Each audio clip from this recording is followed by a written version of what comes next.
Here we go again. Hi guys, welcome back to my channel. Thanks for viewing, thanks for subscribing. Please, for those of you that not subscribed to my channel, please like and subscribe to my YouTube channel. It's your boy OMG. Thanks so much for viewing my channel. I really appreciate my Ghana people. Akwaba, I see the my reaction video on Ghana Geography. I see the viewers. Thanks so much for viewing my channel wherever you are. I really appreciate. eh? You don't know how happy I am to see you people viewing my channel. I really appreciate. I'm short of words, to be honest, but thank you people so much. Please and please subscribe to my channel to give me more courage to do more video. So today I'm back again. So today I'm reacting to Inside Nigeria Death Factory. Hey God, Inside Nigeria Death Factory.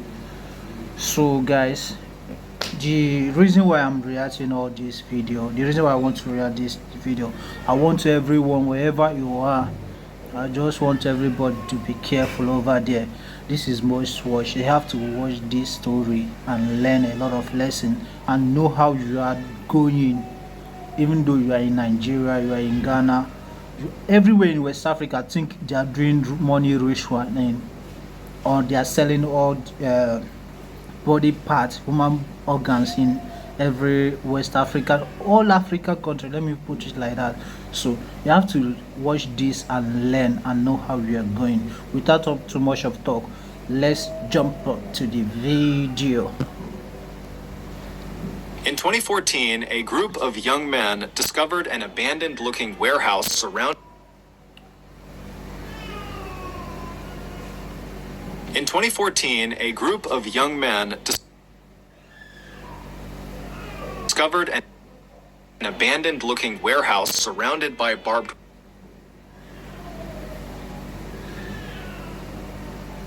Oh, network is bad. Network is disturbing. Please don't mind me. Network. Wire in the middle of a Nigerian forest. Today,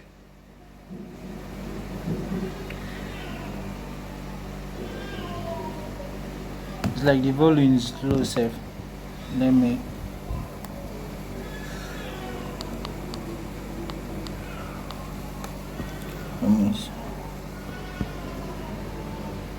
Why network?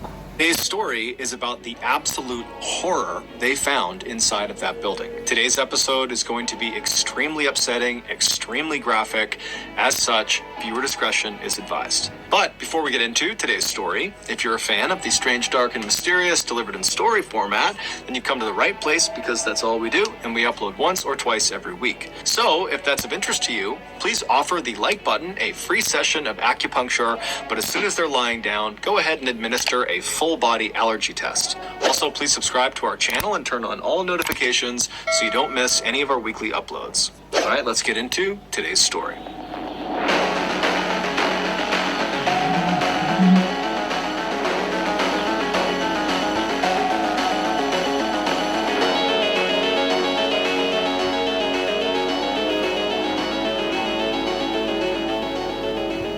In Nigeria, motorcycle taxi drivers are called Okadas, and in Ibadan, which is one of Nigeria's biggest cities, home to 3.5 million people, there are a lot of Okadas. However, despite their massive numbers, these Ibadan Okadas are actually a fairly tight-knit community made up primarily of young men. And so, in early 2014, when 2 of these Okadas went missing, the community immediately found out about it and was really concerned. And when the police did not appear to be doing much to actually go out and find these 2 guys, the community of Okadas decided to launch a search of their own. Basically, as they went about their day, driving around the city, dropping fares off, all of these Okadas would be going down side streets and looking in back alleys and checking all over the city for their missing members.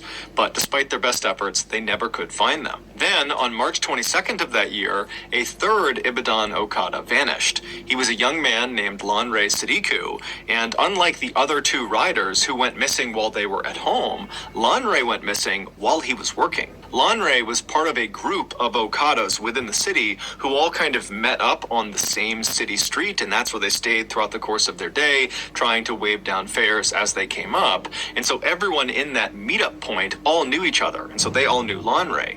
And on the day he went missing, they recalled seeing him driving away from this meetup point with two passengers on the back of his bike. Now, typically, the rides these Okadas would offer to their passengers were very short. They're only driving them just around the city. And so it was very quickly noticed that Lanre had left and after several hours had still not come back yet. When it was noticed by the other Okadas, they began talking about it and someone said, give him a call, make sure he's okay. And so they called his cell phone and Lanre did not pick up, which was highly unusual, not just for Lanre, but amongst the other Okadas. They always had their phones on because they're looking for new customers and customers could be calling them. And so their cell phone is a vital part of their work.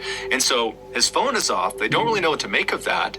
And then out of nowhere, Lanre actually calls this group of riders. However, he was calling them on his second cell phone. Lanre would keep a work phone and a personal phone. So he was calling them on his personal phone. And so when this other Okada answered the phone and heard Lanre's voice, he put the phone on speaker so the others who were concerned could hear what was going on.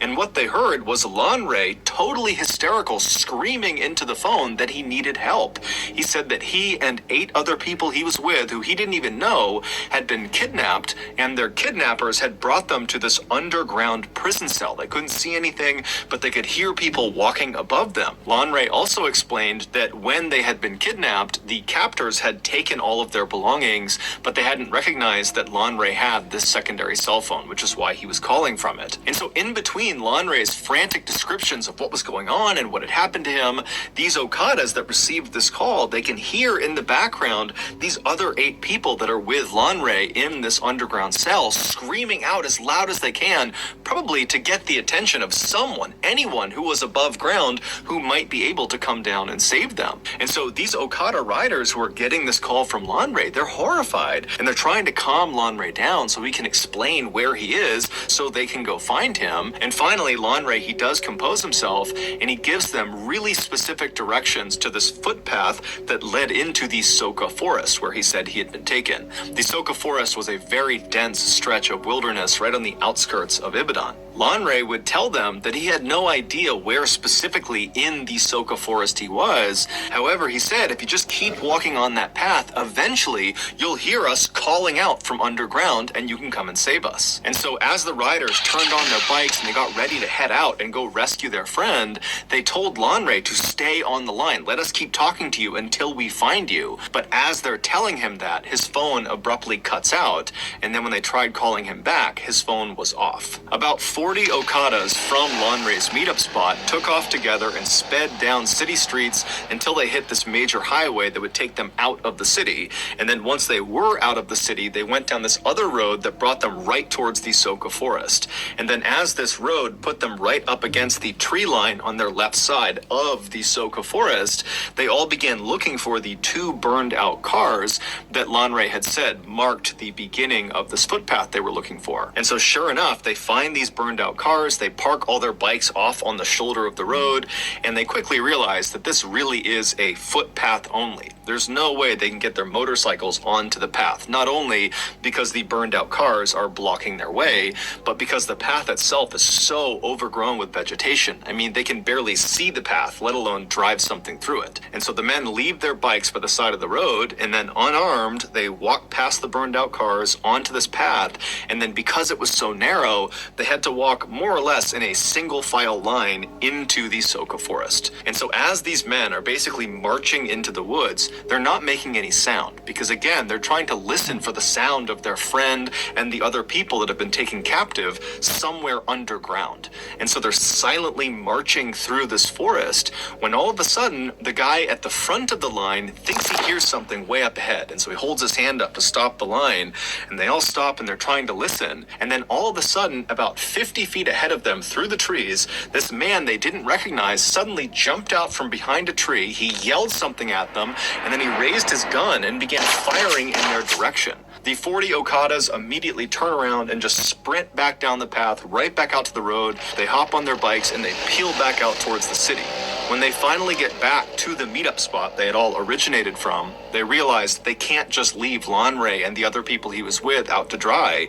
They have to go back and rescue them. They considered calling the police, but given the lackluster response to the other two missing Okadas, they realized they probably would have a higher chance of saving their friend and the other. Oh my god, this is my first time hearing this story. What he says is true. They take the right decision, because calling the police in Nigeria, they cannot do anything. Just be extorting money from the road for just a poor Nigerians. That's what they are known for. If you report a serious case about this kind of issue now to them, they cannot do anything. They will collect money from you, they will take money from you and leave the story. God, can't understand how I feel now because of this story, because this kind of story is true that it never happened before to person I know, or to anyone that related to me that said it happened, this kind of story happened to her. But I have heard a lot of story concerned about this kind of story. I've heard a lot of story, and I feel pain inside. I feel pain inside. As you can see, I'm sad. I'm sad already. But let's continue. Others if they just went themselves. And so the 40 Okadas rounded up another 60 from other neighboring meetup spots, and this huge posse of over 100 men all hopped on their bikes and headed back towards that footpath that led into the forest. When they got there, they put their bikes on the side of the road, and this time, when they started walking down that path, they had guns, knives, bats, all sorts of weapons, and they were not trying to be quiet. They were actually yelling like these loud war cries to let the gunmen and any other gunmen in the woods know that there was a horde of angry people that were coming into the woods for a fight. And so as they're marching down this trail, kind of expecting to get shot at any point, it doesn't happen. Instead, after quite a while, they walk out of the thick forest into this huge opening. And right in the middle of this huge clearing is this fairly small river, but it's big enough that it would be very difficult to cross. However, they can see there's a bridge, this kind of crumbling old stone bridge that goes over this river. And then on the other side of the bridge, on the other side of the river, they can see there are two dilapidated buildings. The one that is closer to the bridge is this small black shack that has a window looking out towards them. And from their perspective, they're maybe 100 feet away from the shack. They can't tell if anybody's inside of this building. And then the other building was much bigger than the shack. It was this huge kind of broken down warehouse that had big tall cement walls, and then all around it was this huge chain link fence with barbed wire wrapped around the tops. And so this huge posse of Okadas, they come storming out of the forest and they run over to that bridge, which is the one way across. And as they get on the bridge, they're kind of scanning the two buildings. They're not seeing anybody. And then one of the men, they look down underneath the bridge and they actually see Lanre's motorcycle. It's lying on the banks of this river, kind of tucked up underneath the bridge, as if someone had stolen it. And so everyone already knows Lanre is somewhere over here. We're going to go find him. And so the men, they get over the bridge, they go to that first building, that black shack, and they open up the door. It's a plywood door, and there's no one inside. But the shack is literally stuffed full of hundreds and hundreds of articles of clothing and shoes. And so after kind of looking this over and not really sure what to make of it, the posse moved on from the black shack and made their way up to the fence right in front of this huge warehouse. And when they reach the fence, they're kind kind of expecting to be met with some sort of resistance. I mean, the last time they were out here, they got shot at. And so they began yelling into the warehouse for anyone in there to show yourselves, come out here. But it was silent. And so one of the Okadas that was part of the posse had brought along bolt cutters as a weapon to use as a club if he needed to. But as it happened, he began to use the bolt cutters for their actual purpose, and he bent down and actually cut a huge hole in this fence so they could go in and explore this warehouse. And so after a large percentage of this posse had gotten inside the fence line, they began walking around this huge warehouse to try to find an entrance inside. And so as they're walking, the windows that lead into this warehouse, they're too high up, so you can't actually see what's going on inside. It's silent. There's a pretty bad smell, but they don't really know what to make of this. They walk around the structure, and when they get to the very back, they find an entrance. All it is this big rusted piece of tin metal, like sheet metal, that's propped up against a gap in the walls of the warehouse. And so one of the Okadas grabs this piece of metal and he pushes it out of the way. And then as soon as he did that, a few other Okadas quickly stepped through the threshold into the warehouse, preparing themselves to have to fight potentially if there are gunmen or anybody else inside that might want to do them harm. But as soon as they see what is inside of this warehouse, they immediately lower their weapons and just stare in abject horror. According to the locals who lived actually in the forest relatively near where this warehouse was, they said there was actually another way to get to this particular area, to get to the warehouse. There was another path that was very rough, but it was big enough for one vehicle that came in from the other direction. Now, the locals said they didn't use this path at all. They didn't even know where it originated from. But they said for the last 10 years or more, they have seen one vehicle use this road all the time to get to the warehouse. And it was this black Jeep with black tinted out windows, and they said it would typically show up most nights of the week around 8 p.m. And they said it would just go down the road, it would make its way over to the warehouse area, and then around 9:30 p.m. they would hear or see the black Jeep leaving. Now, none of the locals knew who was driving this Jeep, although they knew it was a man. That was really all they knew. And they had no idea what this man did when he got over near the warehouse. However, for the last 10 years, every time this guy was over near the warehouse from 8 to 9:30 at night, they would typically hear screams coming from that part of the woods, coming from the warehouse. And when the locals brought their concerns to police, the police just kind of blew it off and didn't do anything about it, and actually told the people, nah, don't worry about it. And so over the years, the locals had kind of just accepted that this man in his black Jeep and the screams coming from this warehouse were just a part of life. Have you seen what I'm saying? Have you seen what I'm saying? Maybe the man have already bribed police. They don't care. The Nigerian police don't care about their citizens. They don't care. All their care is about money, bribe. As long as you give them bribe, they have forgot everything. Hey, what a horrible news, man. What a horrible story.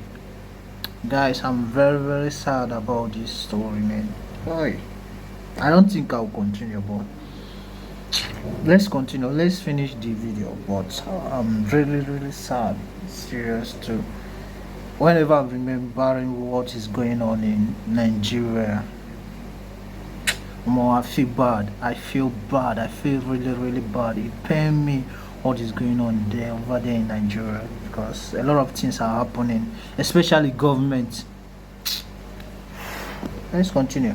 Part of life, and so no one even reported it anymore. Had the police followed up on the locals' concerns about this Jeep and the screams, they would have discovered that that warehouse was actually a storage facility for a very in-demand and very illegal product. And that man who drove that black Jeep, he would take this illegal product and he would bring it back with him in batches and he would sell it on the black market. When this posse of 100 plus Okadas pulled that metal door aside and they stepped into the warehouse, they were not met with any resistance. Anyone that had been there, any other gunmen or guards or anything like that, they had fled when they heard the sound of this massive posse whooping and yelling on their way in.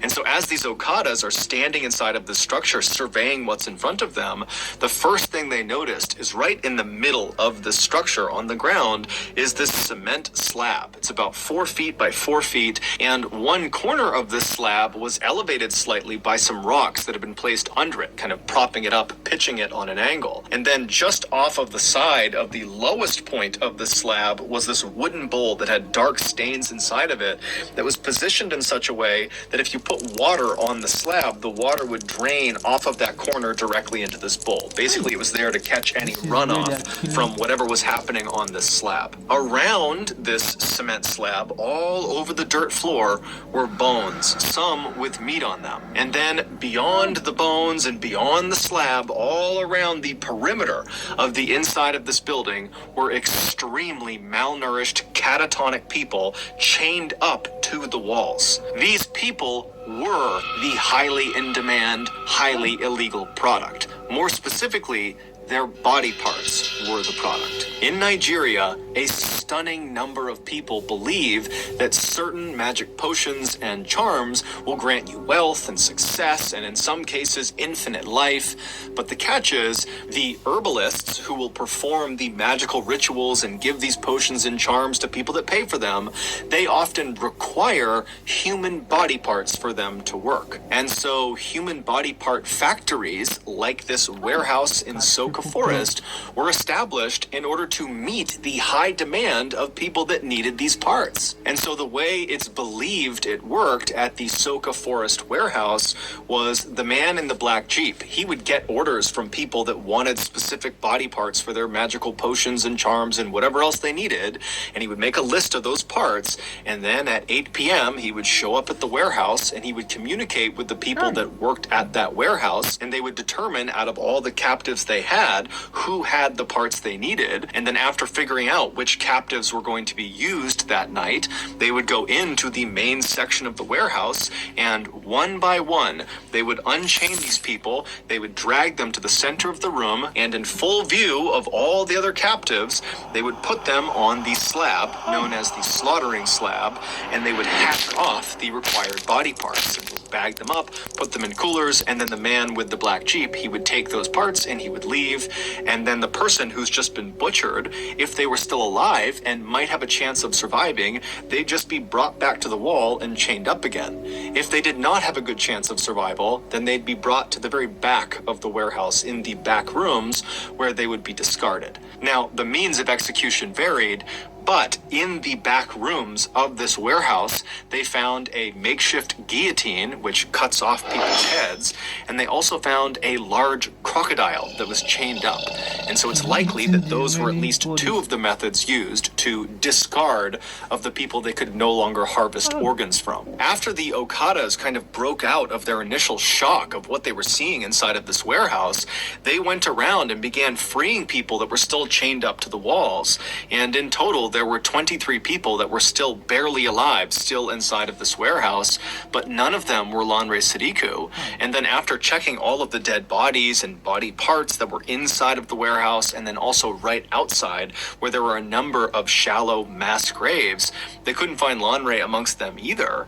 And so this huge posse began looking all over the property for an entrance to this underground prison that Lanre had described being in. But they couldn't find it, and so eventually this posse made their way back over to the survivors who were being tended to by locals that had come over, and they asked the survivors, are you aware of any underground prison cells somewhere around here where other people were being held? But the survivors either didn't know or just were unable to speak anymore. And so later that day, when the police did come out, because word got out about this huge find out in this forest, the posse went to the police and begged them to please begin digging up this entire property. We need to find the entrance to this underground prison cell. Lanre and 8 others, and who knows how many others beyond them, are trapped underground in these cells, and we got to get to them.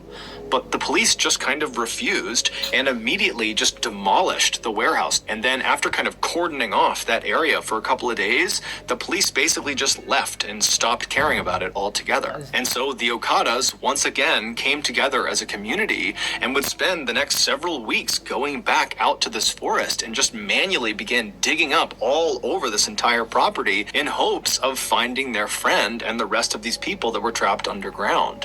But they never did. And so we don't know what happened to Lanre and the other people who were trapped in that underground cell. We don't know what happened to the other two Okada riders who went missing right before Lanre did, although it's generally assumed they most likely were kidnapped as well and probably met a similar fate. We also have no idea how many people were butchered inside of the Soka Forest warehouse. However, given the massive amount of clothing and shoes inside of that black shack, it's believed the total number of victims is easily in the hundreds. No one has ever been officially held accountable for the atrocities that took place in the Soka Forest. However, a couple of days after the warehouse was discovered by the Okada posse, the posse was back digging, looking for Lanre, when they discovered there was this man who was there who was kind of walking around acting suspicious, and so the posse confronted him, and it would turn out this guy had several human tongues in his pockets, along with dozens and dozens of cell phone SIM cards.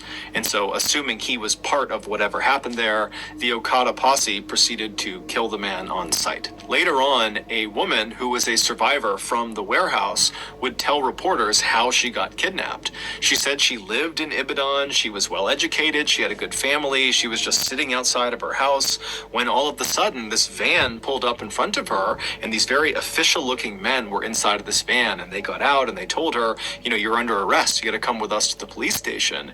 And the woman was so confused, but the men were very professional and seemed very convincing, and so she got inside the van, they shut the door, and they drove off. And very quickly, once she was inside of the van and couldn't go anywhere, she realized they were not police, she had been kidnapped, and within the hour, she, along with several other people who had probably been kidnapped in the same way, were stripping their clothes off right outside of that black shack on the other side of the river, and they were told to put their clothes and belongings inside of the shack while they were being held at gunpoint, and then once they were naked, they were promptly marched into that warehouse where virtually everyone around her would be butchered and killed. So that's going to do it, guys. If you got something out of today's episode and you haven't done this already, please offer the like button a free session of acupuncture, but as soon as they're lying down, just give them a full body allergy test. Also, please subscribe to our channel and turn on all notifications so you don't miss any of our weekly 1 or 2 video uploads. We now have a podcast called the Mr. Ballin Podcast. I have subscribed, so guys, that's where we hold it. The reason why I'm doing this reaction video, for those of you that are living in Nigeria, you know that this is election period and December is very close. This is high time that used to do kidnap very well in Nigeria. For those that are demanding for money, for those that are demanding for body parts to use to do ritual, like this election down that is very near now, some politicians are using it for more spiritual things, for more power to win election, all those kind of stuff. So I want you all to be very careful over there. And guys, this advice are going to you. See, don't jump in any motor you see, okay? Stay in one place, know where you are going before you are going out. Tell your parents, tell your brothers, tell your friends where you are going, okay? Don't how would I put it? Please, girls and boys, please don't use because of money kill yourself. Please, this is my advice. Yes guys, that's where we hold it. I hope you enjoy the reaction. Please and please guys, help me like and subscribe to my channel. If you like my reaction video, please like and subscribe to help your boy to grow. Please guys, please now, please, I'm begging you, please like and subscribe to my channel. See you in my next video. Peace out.